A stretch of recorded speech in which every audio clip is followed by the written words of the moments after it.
Shavua Tov, everyone. Welcome to video number 20 in our WhatsApp group. I adapted this story from ChabadTalk.com, and it's a wild but inspiring story for the first night of Ashkenazi Slichos, that is tonight at midnight. And it's a wild and inspiring story, and I call it Still Asleep at Midnight.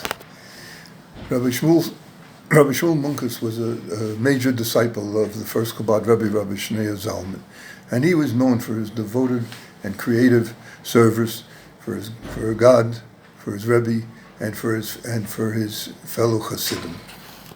Once, when he was traveling to Liozna to spend Rosh Hashanah with his Rebbe, Rabbi Shmuel Zalman, something occurred, and he wound up stranded and having to spend that Shabbat before Rosh Hashanah in a small village.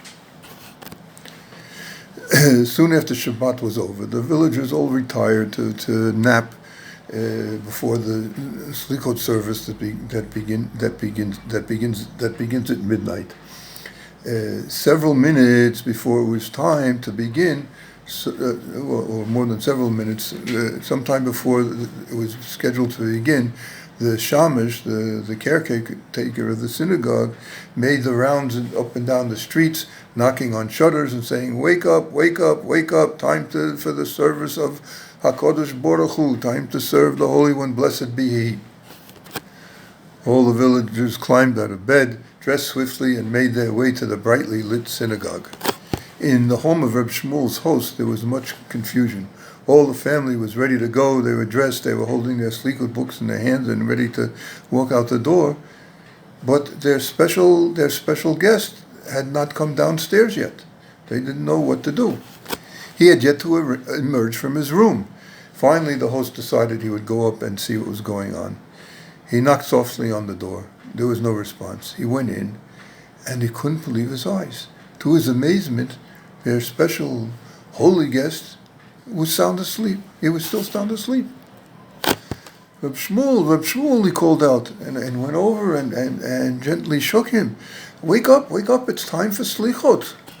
Reb Shmuel's only response was to bury deeper under the pillows, under the blankets. Hurry, Reb Shmuel, get up. They're about to start the Slichot in Shul any minute now.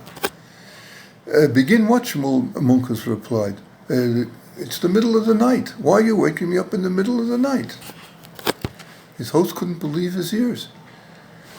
What's the matter with you? What kind of a fine Jew are you? If I hadn't waked you up, you would have slept through the entire Slichot. Slichot? Questioned Reb Shmuel. What's Slichot? Now his host was really going crazy. What, are you mocking me? I can't believe it. You don't know what Slichots are? This is the beginning of the high holiday season. It's only a few days till Rosh Hashanah. Every man and woman and even all the children, all the older children are in shul now, trembling in trepidation. Soon the chazan, the prayer leader, will begin the special Slichot prayers, and everybody will burst into tears and pray their heart out, hoping to be blessed for a good and successful year, God willing. So that's what all this commotion is about, Rabbi Shmuel replied. Prayer? Go to prayer to pray? What's so important that it can't wait until the morning? What are you praying for? There's so much to pray for, Rabbi Shmuel, sighed the villager. I pray that my cow will continue to give it enough milk to feed the family. I pray that the price of oats will be high in order that I can make a decent living.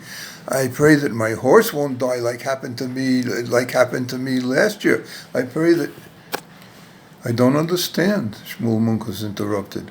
Since when do grown men get up in the middle of the night to pray to God for a bit of milk?